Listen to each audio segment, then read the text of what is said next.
नमस्कार, आप देख रहे हैं इंडिया न्यूज मध्य प्रदेश छत्तीसगढ़ और मैं हूं आपके साथ हेमंत कुमार। मध्य प्रदेश में 15 सितंबर से कॉलेज और यूनिवर्सिटी खुल रहे हैं। फिलहाल क्लास में 50% छात्रों को की ही उपस्थिति की अनुमति होगी, जबकि बाकी 50% छात्र छात्राएं ऑनलाइन क्लास करेंगे। कॉलेज और यूनिवर्सिटी में शिक्षकों के साथ छात्रों और स्टाफ का 100% वैक्सीनेटेड होना जरूरी है। और आज हम कोरोना के बीच खुल रहे कॉलेज और यूनिवर्सिटी को लेकर के चर्चा करेंगे, जिसमें हमारे साथ कुछ खास मेहमान भी जुड़ेंगे। लेकिन उससे पहले आइए हम आपको सुनवाते हैं मध्य प्रदेश के उच्च शिक्षा मंत्री मोहन यादव का क्या कुछ कहना है। 15 सितंबर से कॉलेज खोलने जा रहा है। माननीय यशस्वी मुख्यमंत्री की स्वीकृति के बाद हम नए सत्र में धीरे धीरे सब कुछ सामान्य हो और कोविड का नियम का पालन हो, इस तरह से विभाग अपने गतिविधि बढ़ाने जा रहा है।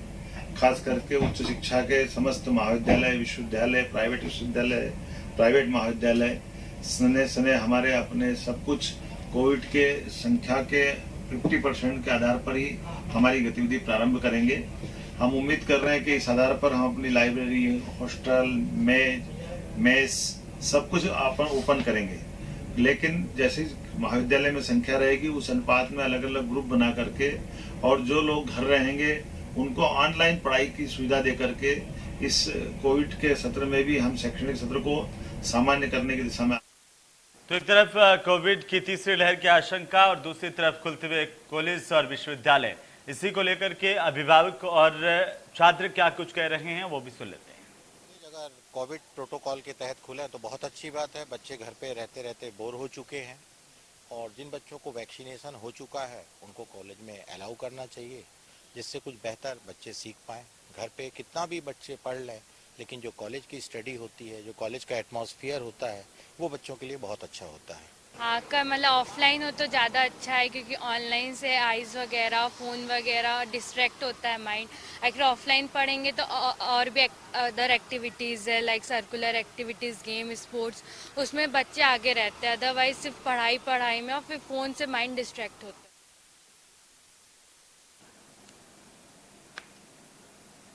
तो मध्य प्रदेश में कॉलेज और विश्वविद्यालय खुल रहे हैं। सिर्फ 50% छात्र छात्राओं को कॉलेज आने की अनुमति होगी, बाकी घर पर ही अपनी कक्षाएं ऑनलाइन ले सकेंगे। और साथ ही साथ आपको बता दें कि कोरोना की गाइडलाइन की पूरी तरह से पालना करनी होगी। विश्वविद्यालयों और कॉलेजों में इसे लेकर के तैयारी कर ली गई है, लेकिन क्या छात्र छात्राओं से पालना करवाई जा सकेंगी, क्या एहतियात बरते जा सकेंगे, और कोरोना की तीसरी लहर और उसकी इसी बीच पढ़ाई आखिरकार क्या सुचारू वापस से पटरी पर लौट पाएगी, जैसा कि सरकार की कोशिश है। ये तमाम मसले हैं जिनको लेकर के अपनी अपनी राय भी लोगों की है। लेकिन छात्र छात्राएं खासतौर पर ये मानते हैं कि बहुत सारे दिन हो गए उनको घर पर रहते हुए, और ऐसे में जब ऑनलाइन कक्षाएं चलती हैं तो कई तरह की दिक्कतें भी उनके सामने आती हैं, जैसे कि कई बार नेटवर्क की समस्याएं आती है, कई बार शारीरिक समस्याएं भी इसे लेकर के देखने को मिल रही है, जैसे छात्र छात्राओं की आंखों की रोशनी पर असर पड़ना, उनके बाकी फिजिकल प्रॉब्लम्स होना। और इससे बीच आज हम इसी पर बात करेंगे। 15 सितंबर से कॉलेज विश्वविद्यालय खुलेंगे और इसे लेकर के तैयारियां पूरी कर ली गई हैं। जानने की कोशिश करेंगे कि आखिरकार क्या तैयारी है।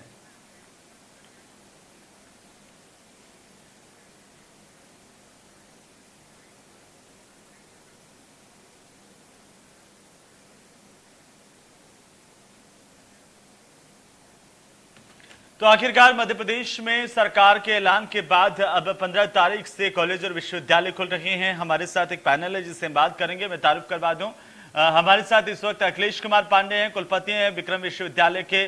साथ ही साथ शाहीन खान हमारे साथ हैं और छात्रा हैं, और एक और छात्रा हमारे साथ हैं सनत।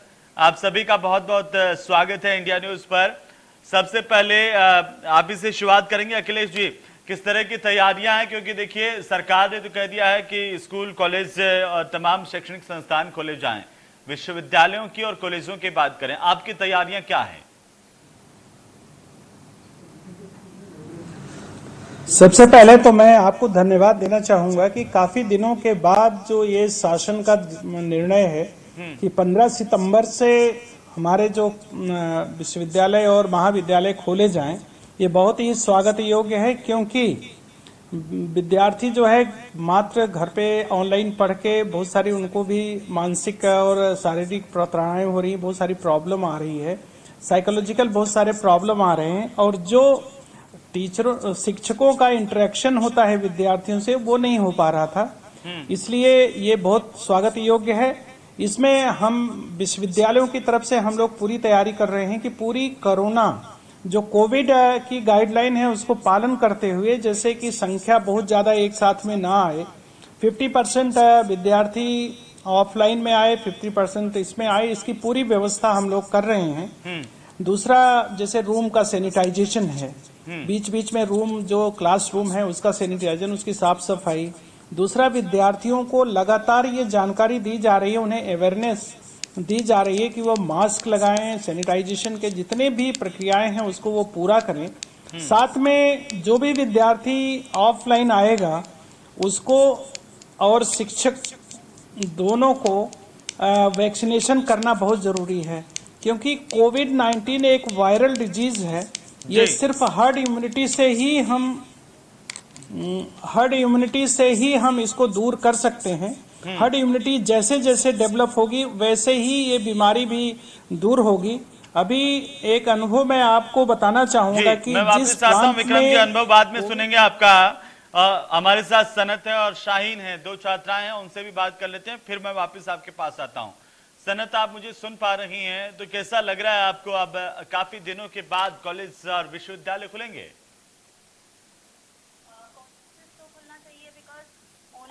स्टूडेंट उतना गेन नहीं कर पा रहा है, और काफी एरियाज में ये होता है कि स्टूडेंट्स सही नेटवर्क की वजह से उतना कनेक्ट नहीं हो पाते हैं। तो हम फुल सेफ्टी का ध्यान रखते हुए कॉलेज को ऑफलाइन ओपन कर सकते हैं, ऑल्टरनेट डेज करके, या फिर 50% स्टूडेंट्स के साथ हम कंटिन्यू कर सकते हैं।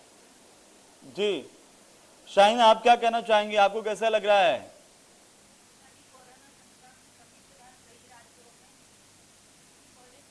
शाहीन की आवाज नहीं आ पा रही है, टेक्निकल टीम इस पर ध्यान दें। शाहीन, आप मुझे सुन पा रही हैं? हाँ, आपकी आवाज नहीं आ रही है। शाहीन की आवाज बढ़ाइए। मैं सनत आपके पास आ रहा हूं एक बार फिर से।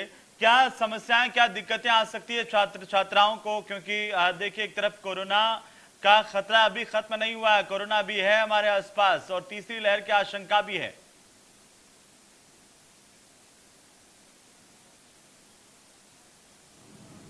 सनत, शाहीन की आवाज नहीं आ रही अभी भी।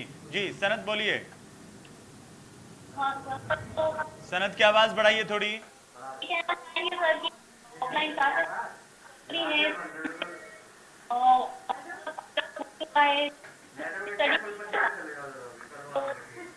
नॉलेज उसका भी जरूरी है, और ऑनलाइन क्लासेस का कंटेंट नहीं पहुंच पा रहा है तक। तो दोनों की आवाज ठीक नहीं आ रही है। मैं वापस आता हूं सनत और शाहीन, आपके पास जब तक ठीक हो जाए शायद। अखिलेश जी हमारे साथ लगातार हैं। अखिलेश जी, पहले तो आप ये बताइए कि कैसे जो तमाम तरह की चुनौतियां हैं, आपका विश्वविद्यालय कितना तैयार है और क्या किया है आपने अभी तक? जैसे हम शिक्षकों की उपस्थिति को लेकर के बात करें, क्या उनका 100% वैक्सीनेशन हो गया है?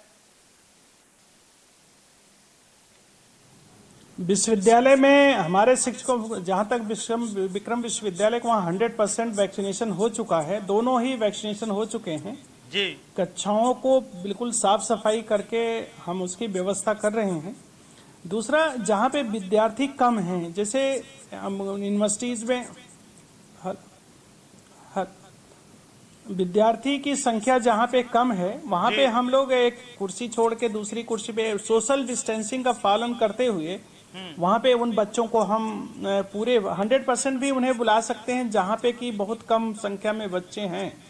जहां हमारी अंडर ग्रेजुएट की क्लास है, जहां पे बच्चे काफी हैं संख्या में, वहां हम व्यवस्था कर रहे हैं कि वो 50% ऑफलाइन और ऑनलाइन रहें, लेकिन अल्टरनेट डेज में उनको बुलाएंगे तो 50% जो नहीं आ सकते थे वो दोबारा आएंगे। और दूसरी हम लोग तैयारी कर रहे हैं कि पहले डिजिटल जो प्लेटफॉर्म पे हम मटेरियल सप्लाई कर रहे थे, अब हमारी किताबें, हमारी लाइब्रेरी पूरी तरीके से, लाइब्रेरी की व्यवस्था हमारी तैयार हो रही है। लाइब्रेरी की साफ सफाई, वहाँ पे सैनिटाइजेशन, ये सब सारी व्यवस्था हम लोग विश्वविद्यालय में करें। आपके टीचर्स और छात्रों की बात मैं करना चाहता हूँ, क्या वैक्सीन सबको लग चुकी है? जी हाँ, हमारे 100% वैक्सीनेशन है और उसके सर्टिफिकेट आ चुके हैं विश्वविद्यालय में। केवल शिक्षक ही नहीं बल्कि जो विद्यार्थियों के कांटेक्ट में हमारे कर्मचारी आएंगे उनका भी 100% वैक्सीनेशन हो चुका है। जी। उन्हीं को हम विद्यार्थियों के पास मतलब उनके कांटेक्ट में आने देंगे। अखिलेश जी, थोड़ा जरा दर्शकों को ये समझाइए कि क्राइसिस मैनेजमेंट कमेटी की अनुशंसा भी कहा गया कि जरूरी है, इसमें ये कैसे होगा? और साथ ही साथ नहीं, हॉस्टल की एक समस्या आने वाली है क्योंकि फ्रेशर्स के लिए कहा गया कि अभी हॉस्टल नहीं खुलेंगे और ट्रांसपोर्टेशन की भी दिक्कतें आ सकती हैं, तो इनकी व्यवस्थाएं क्या रहेंगी? जी, विश्वविद्यालय के पास तो ट्रांसपोर्ट की ऐसी व्यवस्था नहीं है अभी, लेकिन ट्रांसपोर्ट अभी चालू हो गए हैं। तो जो 50% विद्यार्थी आएंगे वो विश्वविद्यालय में यदि आते हैं तो इसमें से कोशिश ये की जाएगी कि अभी हॉस्टल तो जब तक शासन के आदेश नहीं होंगे हॉस्टल नहीं खोले जा सकते, लेकिन उन विद्यार्थियों को हम लोग अपने शिक्षकों से, कर्मचारियों से निवेदन कर रहे हैं कि उन्हें रुकने के लिए शहर में जो गेस्ट हाउस वगैरह हैं वहां पे उनकी व्यवस्था की जा सके। जी, एक मैं आपसे जानना चाह रहा था कि कितना मुश्किल हो सकता है इसको लेकर के कि आखिरकार हम सोशल डिस्टेंसिंग की भी छात्र छात्राओं से पालना करवाएं विश्वविद्यालयों कॉलेजों में, और दूसरा कि उनके मुंह पर मास्क भी लगा रहे हैं। देखिए, अभी इतना समय समस्याएं रही हैं। अब हमारा जो विद्यार्थी है वो पूरी तरीके से मनोवैज्ञानिक स्तर पर तैयार है। वो विश्वविद्यालय या महाविद्यालय आना चाहता है। जी, इतने साल से वो 2 साल के ऑलमोस्ट 2 साल हो गए जब वो अपने महाविद्यालय को देखा भी नहीं है, और उन्हें अब जो है विश्वविद्यालय आने में उनकी पर्सनालिटी डेवलपमेंट, व्यक्तिगत विकास, उनका जो व्यक्तित्व विकास तो वो भी होता है, दूसरों से मिलते हैं। इसलिए अब वो शासन की गाइडलाइन को पूरी तरीके से मानने के लिए तैयार हैं। मैंने अभी कुछ विद्यार्थी एडमिशन के लिए आ रहे हैं, मैं देख रहा हूं कि वो पूरी तरीके से वो मास्क लगाए हुए हैं, वो सैनिटाइजर लेके आ रहे हैं, और देख रहे हैं कि काफी भीड़ भाड़ में वो एक दूसरे के नजदीक नहीं आ रहे हैं। जी, एक बार मैं छात्राओं के पास फिर से जाना चाहता हूँ। सनत हमारे साथ हैं और शाहीन भी हमारे साथ हैं। सनत, अभी मैं आपसे ये जानना चाहता हूँ कि एक्चुअली काफी लंबे टाइम के बाद में कॉलेज सब खुल रहे हैं, क्या दिक्कतें आ सकती हैं और क्या आपको अच्छा महसूस हो रहा है इस वक्त? ये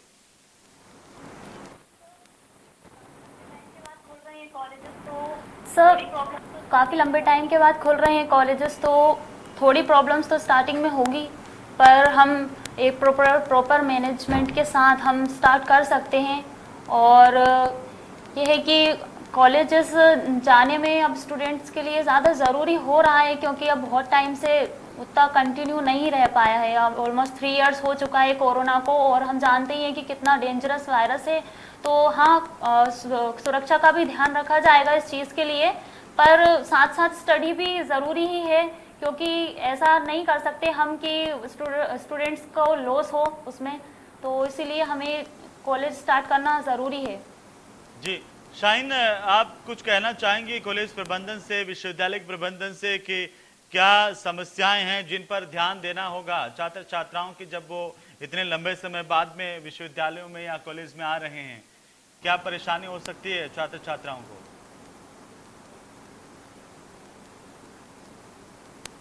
जैसा कि कोरोना संक्रमण में कमी के बाद कई राज्यों में सभी स्कूल कॉलेज खुलने की प्रक्रिया शुरू हो गई, तो हमारे मध्य प्रदेश में भी स्कूल कॉलेज खुलने की प्रक्रिया शुरू हो गई है। जी।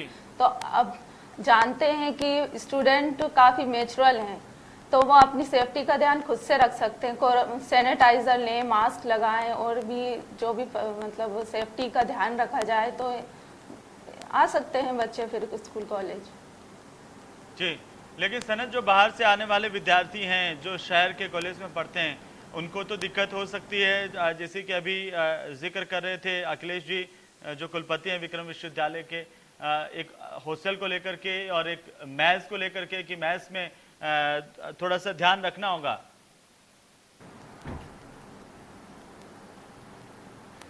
यस सर, अब प्रॉब्लम्स तो होती हैं, जो एरिया जो दूर हैं उनको स्टूडेंट्स को कॉलेज तक आने में प्रॉब्लम होती है, पर ठीक है, उतना पब्लिक व्हीकल्स स्टार्ट हो गए हैं तो वो कर सकते हैं। और हम चाहें तो सोशल डिस्टेंसिंग के साथ या फिर ऑल्टरनेट डेज करके हम कॉलेज स्टार्ट कर सकते हैं।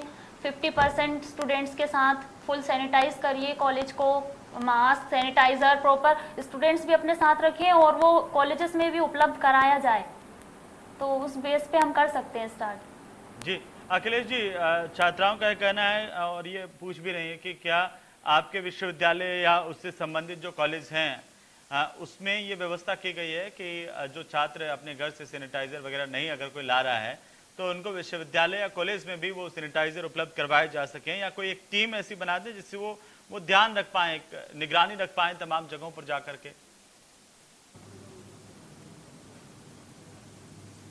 अभी विक्रम विश्वविद्यालय के कैंपस में जो विद्यार्थी आ रहे हैं, हमने एक क्राइसिस मैनेजमेंट कमेटी विश्वविद्यालय स्तर पर बनाई है। ये क्राइसिस मैनेजमेंट जो कमेटी है, यह कमेटी ये देखेगी हर विभागों में जा करके कि प्रॉपर तरीके से सैनिटाइजर वहां उपलब्ध है, नहीं अभी है उपलब्ध, लेकिन वो रहे कंटिन्यूअस उपलब्ध रहे, वहां मास्क अवेलेबल रहे। और ऐसे बच्चे जो आ रहे हैं वहां उनका वैक्सीनेशन सर्टिफिकेट भी हम चेक करेंगे कि वो वैक्सीनेशन सर्टिफिकेट अपना दिखाएं कि उन्होंने वैक्सीनेशन कराया है या नहीं कराया है। मास्क नहीं ले आते हैं तो विश्वविद्यालय स्तर पर अभी फिलहाल उनको उपलब्ध कराया जाएगा, सैनिटाइजर भी ये कहेगा।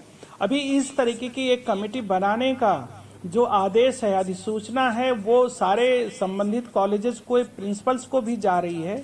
और उसमें खास तौर से हमारे जो एडिशनल डायरेक्टर हैं उच्च शिक्षा और लीड कॉलेज के प्रिंसिपल्स हैं, उनको भी ये अधिसूचना जा रही है। उनसे भी निवेदन किया जा रहा है कि वो जितने संबंधित महाविद्यालय हैं उनमें सब में ये व्यवस्था करने की कोशिश करें।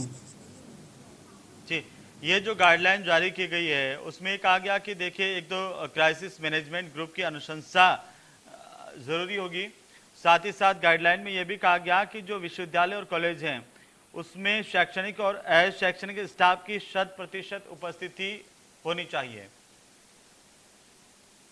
अखिलेश जी, इसमें विश्वविद्यालय में 100% जो है, जो कर्मचारी और शिक्षक हैं उनका वैक्सीनेशन हो चुका है, दोनों वैक्सीनेशन हो चुके हैं जी। कुछ कर्मचारी ऐसे हैं जिनका वैक्सीनेशन सेकंड नहीं हुआ है, फर्स्ट हो चुका है, क्योंकि वो उसमें जो बीच का अंतराल है वो थोड़ा सा कम था इसलिए हो रहा है। और कुछ ऐसे कर्मचारी ज्यादा नहीं है, 0.5% से भी कम है, जो किसी बीमारी से ग्रसित हैं, उनको विद्यार्थियों के कांटेक्ट में या बिल्कुल आने नहीं दिया जाएगा। 100% जो वैक्सीनेटेड हैं सिर्फ उन्हीं को विद्यार्थियों के क्लासरूम और उसके आसपास आने की व्यवस्था की जाएगी। ऐसा अभी विश्वविद्यालयों में हम लोग प्रयास कर रहे हैं। जी, एक और सवाल मैं जानना चाहता हूं, लाइब्रेरी को लेकर क्या आपकी व्यवस्थाएं क्या हैं? लाइब्रेरी वैसे ऑनलाइन भी हमने व्यवस्था की, हमारे बहुत सारे कम से कम काफी हमारे लेक्चर्स ऑनलाइन भी उपलब्ध हैं और बहुत सारे यूजीसी वगैरह के ऑनलाइन पे सिलेबस उपलब्ध है, उन्हें बच्चों को बताया जाएगा। ये एक पहल हम लोगों ने की है। दूसरा है, हमारी जो विभाग की लाइब्रेरी है, विश्वविद्यालय की है, उस लाइब्रेरी को पूरी तरीके से साफ सफाई और उसको सैनिटाइज कर रहे हैं और लगातार उसे सैनिटाइज करेंगे। ऐसी व्यवस्था हम लोग विश्वविद्यालय में भी कर रहे हैं और कॉलेजेस को भी निर्देश जारी कर रहे हैं। जी अखिलेश जी, क्योंकि गाइडलाइन में इस बात का जिक्र है कि जब भी लाइब्रेरी के जो संचालक हैं वो रजिस्टर्ड छात्रों को ही प्रवेश देंगे, यानी कि पहले से जो छात्र रजिस्टर्ड कर लिए जाएंगे उससे पता चल जाएगा कि जैसे कितने छात्र यहाँ पर आने हैं और उनको भी अलग अलग समूह में बांट करके उस तरीके से प्रवेश दिया जाएगा। तो मुझे लगता है कि उसका भी आप एहतियात बरतेंगे। सनत, एक सवाल आपसे कि जो छात्र छात्राएं जिनको कोरोना का टीका नहीं लगा, वैक्सीनेशन जिनका नहीं हुआ है, क्या कॉलेज स्तर पर उनका टीका लगवाया जाना चाहिए? विश्वविद्यालयों में भी ऐसी व्यवस्था होनी चाहिए कि जिन छात्रों को नहीं लग पाया है वो अपने कॉलेज में या फिर विश्वविद्यालय में वैक्सीन ले लें?